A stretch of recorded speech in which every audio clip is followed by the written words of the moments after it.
Terima kasih pemirsa, Anda masih bersama kami, Bang Saur. Sebelum kita berdiskusi, kita ingin mendengarkan dulu bagaimana sebetulnya masalah reklamasi ini. Kita sudah terhubung lewat saluran telepon dengan pengamat kebijakan publik Agus Pambagio. Mas Agus, selamat pagi. Pagi, Leo. Hai, Mas Saur. Ya, Mas Agus, kita senang ini melihat drama baru reklamasi. Senangnya karena kemudian ada adu argumentasi, adu pendapat yang kemudian sebenarnya itu untuk memberikan kebijakan yang paling baik bagi publik. Tapi pertanyaannya, kalau melihat ada orang mengatakan pelin-pelan, ada yang menolak reklamasi di awal, kemudian ternyata di salah satu pulaunya yang tadinya disegel, kemudian jadi muncul IMB-nya. Sebenarnya solusi besarnya apa ini, Mas Agus?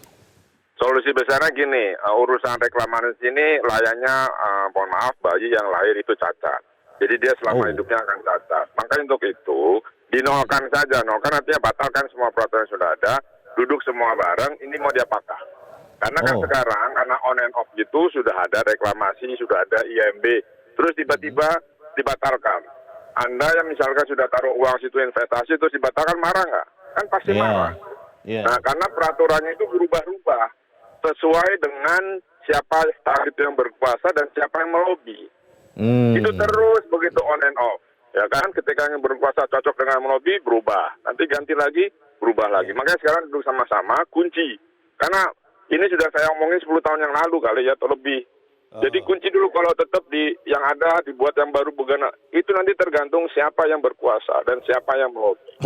Nah, kunci kan, kalau Mas Agus, kalau dikunci itu kan butuh buang waktu lagi, buang uang lagi, buang banyak hal, Mas. Ya itu sebagai dampak kepandaian bangsa ini kan. Kan jadi secara ini kan yang nggak bisa ya harus kerjakan, mengerjakan peraturan perundang-undangan dan turunannya itu tergantung ini kegiatan kita mau serius apa enggak. Bagaimana dorongan publik juga jangan asbun.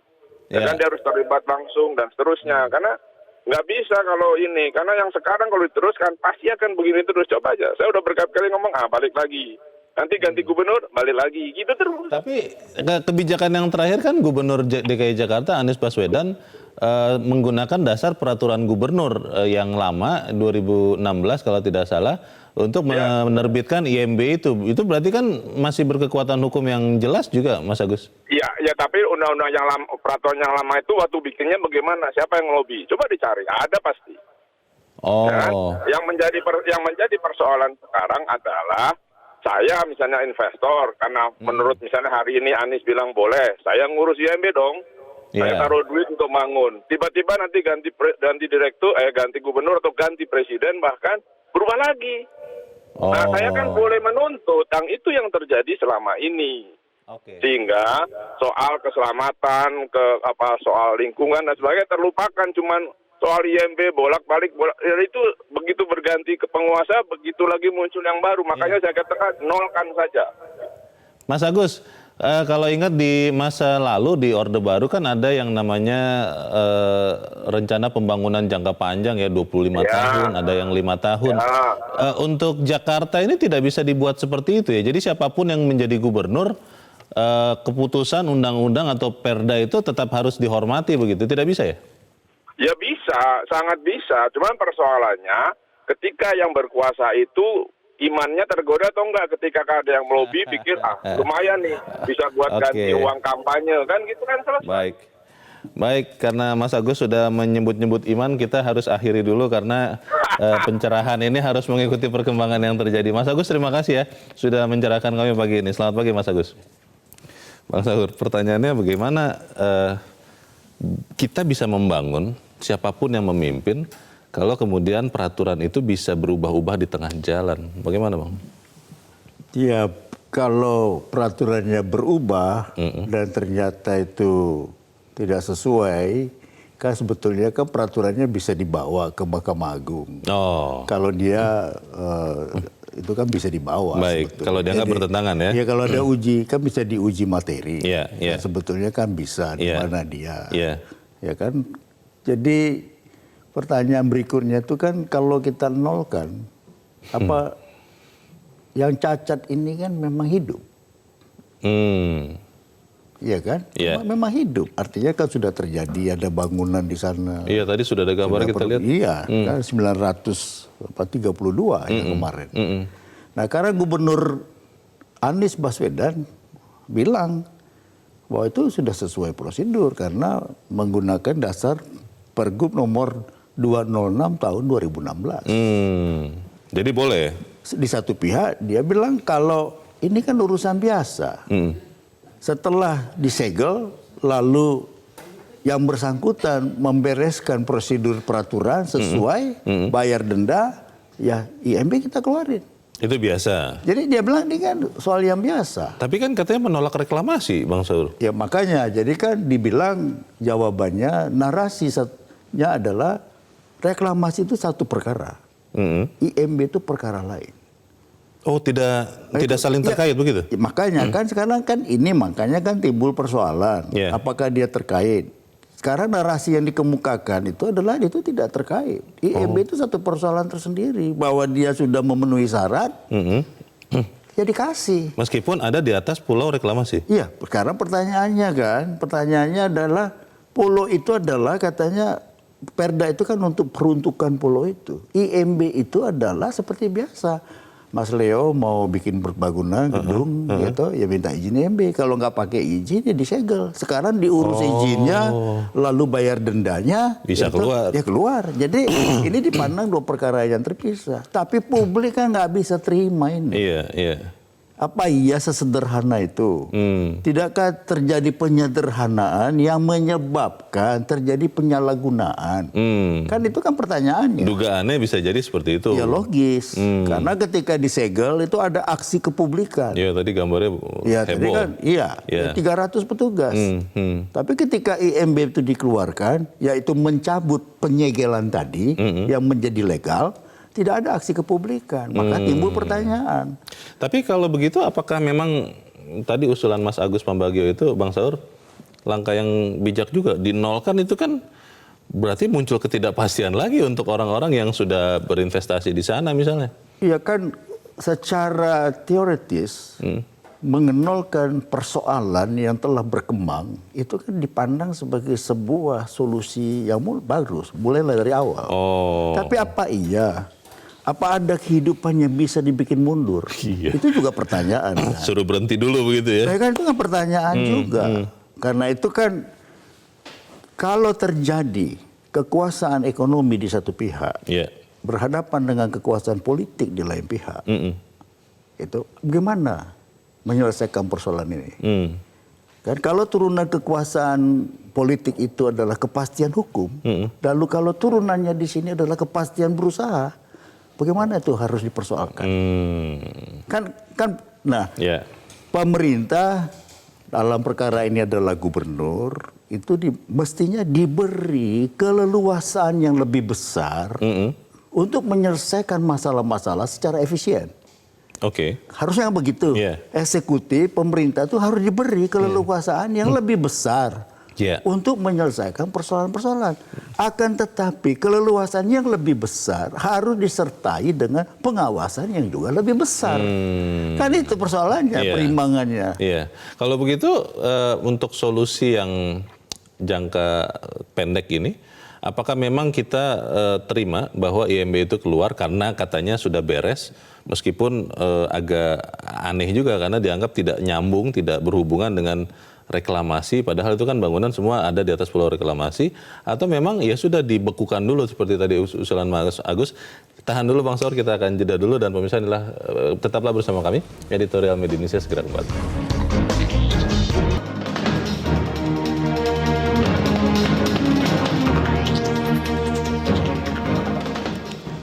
Terima kasih pemirsa, Anda masih bersama kami. Bang Saur, kita akan coba mendengarkan dulu pendapat dari rakyat, dari masyarakat, dari pemirsa Metro TV. Kita sudah terhubung dengan pemirsa Metro TV di Magelang, Jawa Tengah. Ada Pak Sukarwan. Pak Sukarwan, selamat pagi Pak. Selamat pagi Metro. Selamat pagi Pak Sukarwan, silakan Pak.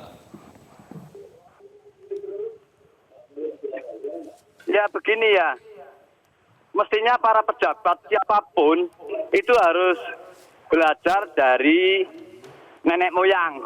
Singkat katanya begini, Dulu tahun 800-an, itu Raja Balitung mau membuat Candi Borobudur. Raja Balitung mangkat diganti putranya mangkat diganti putranya lagi. Sampai hampir menelan 100 tahun Borobudur baru selesai. Artinya kan penggantinya tuh sudah punya aturan jangka panjang yang berpikir untuk kepentingan anak cucu, untuk kemajuan bangsa dan negara. Akhirnya terjadilah Candi Borobudur yang sekarang yang menikmati anak cucu sekarang. Nah, harusnya apa yang dilontarkan zaman Orde Baru, dilanjutkan Ahok, siapapun reklamasi itu jalan terus. Nanti akan membuat Jakarta sebagai super mega metropolitan nantinya. Kalau ada usulan Pak Soekarwan, tadi Mas Agus Pambagio mengatakan ya sudah dinolkan dulu saja peraturan-peraturan lama, nanti duduk bersama bikin lagi peraturan baru. Anda setuju tidak dengan itu, Pak? Sangat setuju, artinya direvisi lagi, duduk bersama dari segala instansi terkait, dari segala pihak untuk melanjutkan ini, karena ini sudah bertanggung. Kalau toh ya dulu Ahok kepilih tidak dijegal dengan isu agama, wah reklamasi sudah 90% sudah mau jadi dan Indonesia Jaya Jakarta jadi pusat bisnis, sekalipun nanti pusat pemerintahan ibu kota pindah seperti New York itu kan tetap pusat bisnis New York walaupun Washington jadi ibu kota. Iya. Baik, terima kasih Pak Soekarwan untuk pendapat Anda Pak dari Magelang, Jawa Tengah. Walaupun Jakarta misalnya ibu kotanya pindah, tadi katanya Bang Saur, ya seperti New York tetap menjadi pusat bisnis Jakarta. Kita akan mendengarkan Pak Vence di kesempatan berikut dari Manado, Sulawesi Utara. Pak Vence, selamat pagi Pak. Selamat pagi, shalom buat Pak Leo dan Shalom. Selamat pagi Pak Saur. Gini, Selamat pagi Pak Vence. kalau kita berangkat dari suatu peraturan atau undang, peraturan dan undang-undang itu baru bisa diundangkan apabila memiliki 3 unsur di dalamnya kan, unsur sosiologis, unsur psikologis, dan unsur yuridisnya. Nah, jadi kalau berbicara tentang peraturan, jangan kita salahkan peraturan. Ya betul juga kata orang bahwa siapa dulu pemimpinnya. Karena setahu saya kalau kita berbicara tentang reklamasi Jakarta Utara itu, dari sekian pulau, itu kan dulu itu mencuat namanya Bung Anies ketika masyarakat di sana betul-betul menolak reklamasi. Dan di situ naik pamornya Bung Anies. Lalu sekarang ini kok dilanjutkan, ini persoalannya kan bukan undang-undang yang salah Bung Leo. Yang salah orangnya. Jadi mengambil kata orang mengambil kesempatan di saat kesempitan barangkali. Nah ini ada apa-apanya di sana. Nah oleh karena itu barangkali marilah kalau menjadi seorang pemimpin yang sukses menurut pakar manajemen adalah pemimpin yang mampu menghormati, menghargai dan mengayomi masyarakatnya dan patuh pada aturan yang ada. Kalau kita sekarang menjadi pemimpin lalu kemudian kita seenak perut, nah pemimpin apa itu? Nah ini barangkali kembali lagi kepada Bung Anies. Itu saja barangkali Bung Leo. Pak Saur, terima kasih. Sedikit Pak. Kalau tadi sebelum ini kan ada Mas Agus Pambagio, pengamat kebijakan publik yang mengusulkan ya sudah daripada tambah ruwet begitu, daripada gonta-ganti peraturan, Mas Agus menyarankan untuk menolkan dulu, duduk bersama, aturan-aturan lama dihapus, bikin aturan yang baru. Lebih baik begitu atau seperti yang sekarang sedang dikerjakan oleh pemerintah Jakarta yang memang sudah beres, IMB-nya terbit soal reklamasi khususnya di luar Pulau D yang memang masih belum terbangun, itu dihentikan. Yang mana yang Pak Vence pilih? Kalau begini, kalau yang menjadi titik persoalan bahwa itu adalah ranah publik yang awalnya tadi ditolak oleh publik yang ada di sekitar sana karena itu adalah menjadi pokok pencarian mereka. Saya kira kalau saya ya setuju-setuju saja, tetapi persoalan bagaimana masyarakat menilai peraturan yang ada di Indonesia kita ini. Kan ini plan namanya. Kadang muncul. Jadi jangan-jangan begini Bung Leo, jangan-jangan ini peraturan itu disesuaikan dengan suasana dan pemimpin yang ada. Nah kalau begini caranya kan ya kita diperhadapkan kepada ketidakpastian hukum yang ada di Indonesia. Ya itu saja. Barangkali terima kasih Metro TV, Pak Saur dan Bung Leo. Terima kasih Pak Vence di Manado, Sulawesi Utara. Selamat pagi Pak. Jangan-jangan peraturan disesuaikan dengan suasana dan pemimpin. Jangan sampai begitu ya. Kita akan mendengarkan pemirsa Metro TV berikut. Kali ini dari Malang, Jawa Timur. Ada Mas Dani. Mas Dani selamat pagi. Selamat pagi Bang Leo. Selamat pagi Mas Dani, silakan Mas. Oke, selamat pagi Pak Saur. Selamat pagi Mas Dani, silakan. Ya. Kalau menurut saya gini ya Bang Leo ya. Ini Iya. kayaknya Pak Anies Baswedan ini panik, bingung ini gimana caranya menggali potensi keuangan yang bisa didapatkan dari DKI Jakarta gitu. Atau bahasa gampangnya kayaknya Pak Anies dan juga jajarannya TGUPP ya namanya ya, itu kayaknya kehilangan kreativitas gimana menggali potensi keuangan untuk kepentingan Jakarta gitu. Jadi akhirnya beliau kayaknya menjilat ludahnya sendiri gitu. Dulu kayaknya anti reklamasi, kok sekarang sepertinya kan potensi pendapatan dari pulau reklamasi itu kan gede banget itu Bang Leo. Iya, Itu kan iya. gede banget gitu. Nah itu kayaknya ya diam-diam ketika publik terfokus ke sidang MK, diam-diam dia mengeluarkan kebijakan seolah-olah mengizinkan kembali pembangunan di pulau reklamasi gitu loh. Tapi Mas Dhani sebetulnya kalau pemimpin itu kalau menurut Anda boleh tidak berubah kebijakan kalau melihat ternyata situasi kondisi tidak mendukung sikapnya yang awal, karena tadi mengikuti pemikiran Mas Dhani, jangan-jangan sudah bingung mencari sumber pendapatan untuk Jakarta, ya sudah ini ada potensi yang besar, ya tidak apa-apa saya mengubah kebijakan. Itu boleh apa tidak sebetulnya Mas Dhani? Ya nggak apa-apa sih, ya nggak apa-apa juga. Asal Pak Anies jangan gengsi aja gitu loh. Ini kan kebijakan dari pemerintahan sebelumnya gitu loh. Jangan seolah-olah nanti dipropagandakan seolah-olah ini jasanya Anies lagi gitu loh. Yang penting Pak Anies jangan gengsi aja mengakui bahwa ini peninggalan rezim lama ternyata efektif juga untuk Jakarta gitu loh. Dan juga Pak Anies harus pandai menjelaskan kepada rakyat alasan-alasan kenapa mengizinkan kembali pembangunan di Pulau Reklamasi gitu loh. Ya Baik. gitu. Itu saja Mas Dhani? Oke, terima kasih Bang Leo. Terima kasih Mas Dhani di Malang, Jawa Timur. Selamat pagi Mas. Di belakang Mas Dhani ada pemirsa Metro TV di Bandung, di Jawa Barat. Ada Pak Iwan. Pak Iwan, selamat pagi. Selamat pagi Metro, selamat pagi semua. Silakan Pak Iwan, pendapat Anda bagaimana Pak? Begini ya, saya setuju dengan Pak Dhani barusan ya. Pak Anies itu suka menjilat ludah. Lihat aja beliau kalau ngomong kan selalu menjilat ludahnya.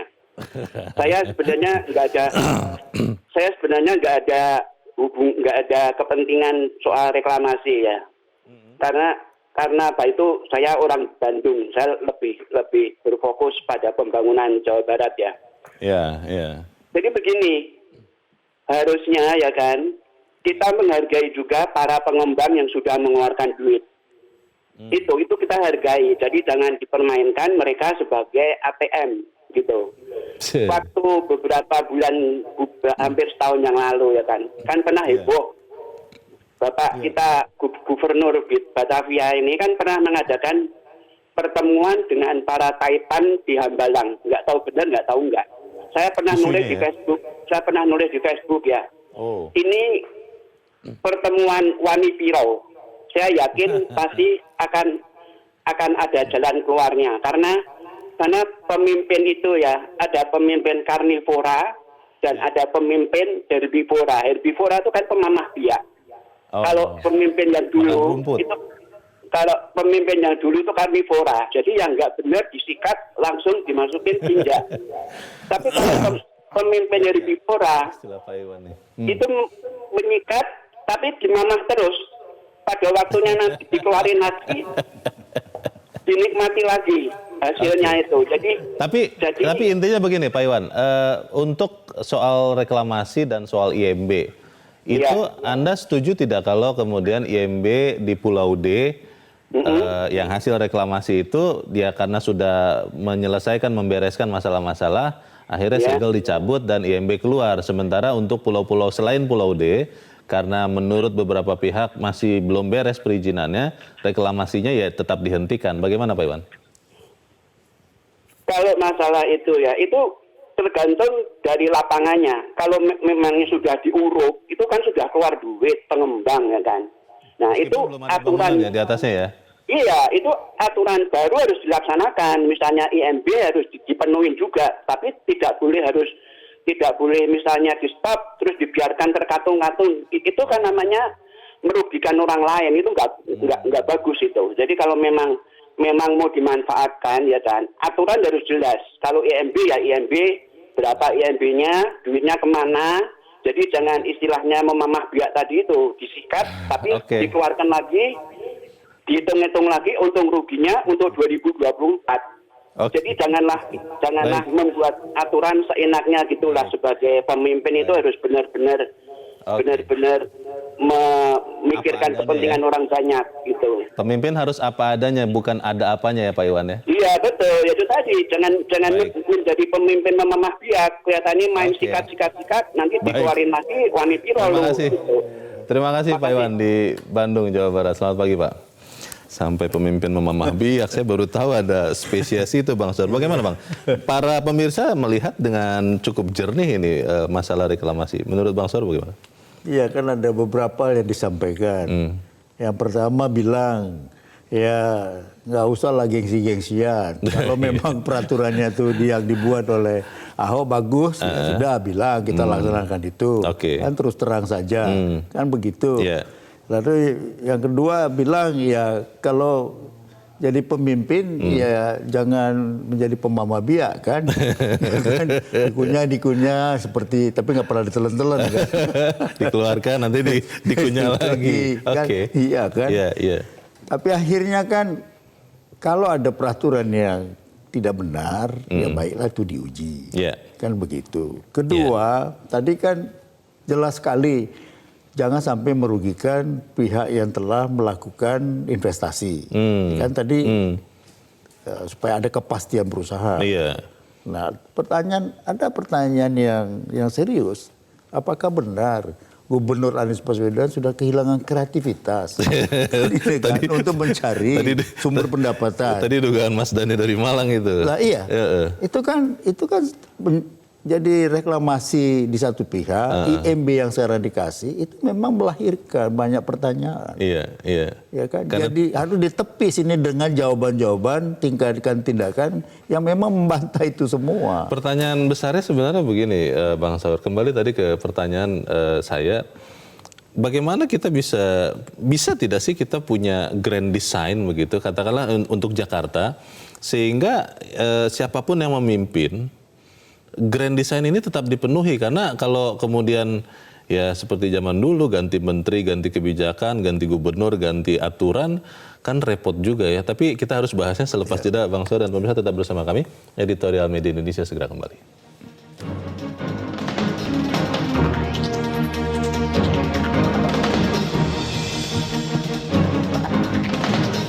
Terima kasih pemirsa, Anda masih bersama kami. Kita di bagian akhir dari diskusi kita pagi ini. Bang Saur, soal keberlanjutan, soal rencana jangka panjang itu sering menjadi masalah di negara ini. Kalau kita bicara Jakarta, sebetulnya kita bisa sih, tidak sih punya rencana jangka panjang supaya soal-soal reklamasi misalnya ini dan soal-soal lain, ya tidak peduli siapa pemimpinnya, bagaimana kondisinya, ya kita punya satu grand design yang dipahami, dipatuhi bersama.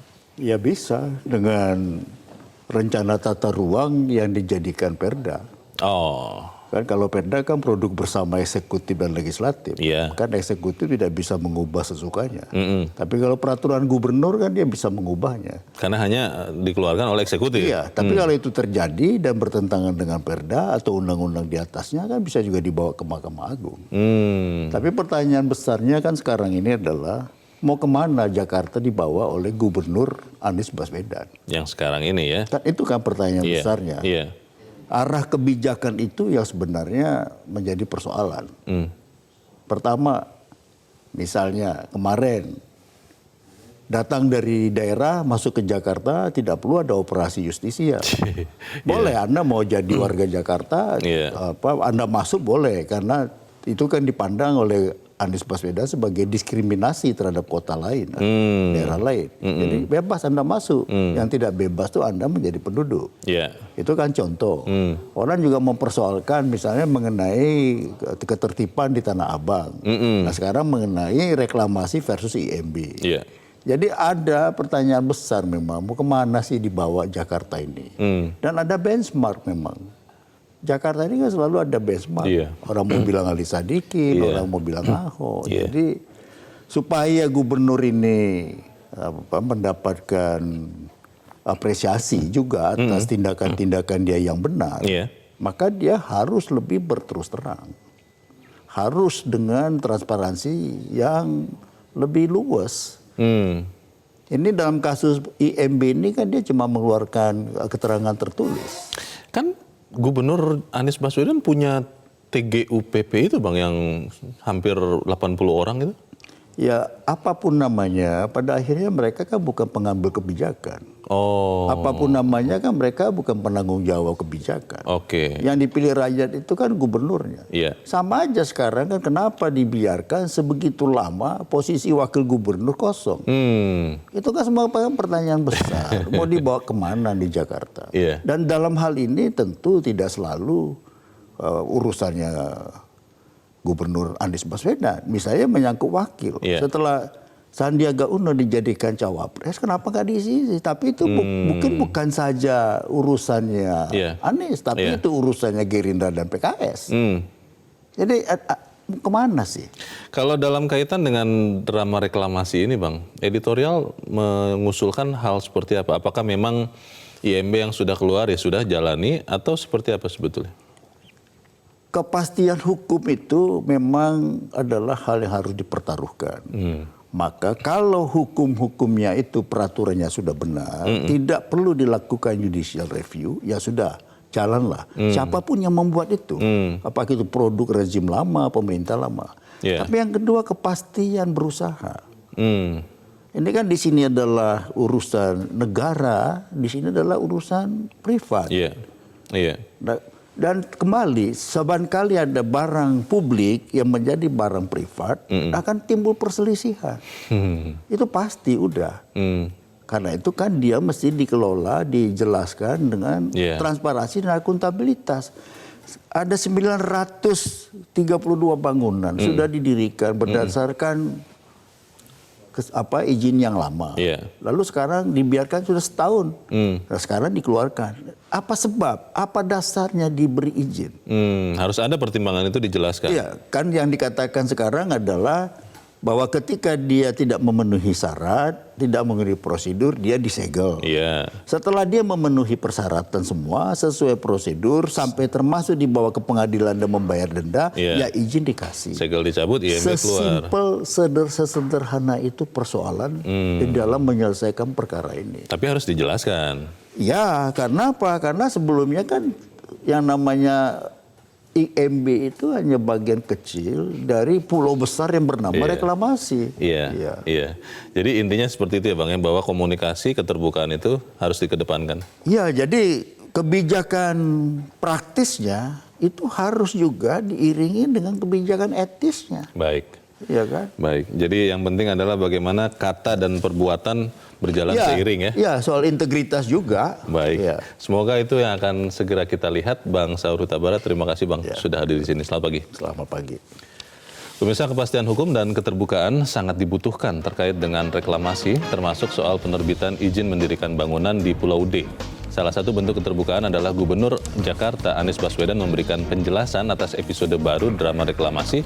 Perlu dijelaskan perubahan kebijakan atas pulau-pulau reklamasi termasuk soal kepentingan investor yang sudah menanamkan modal. Semoga itu akan segera kita lihat. Saya Leonard Samosir, terima kasih Anda sudah menyaksikan.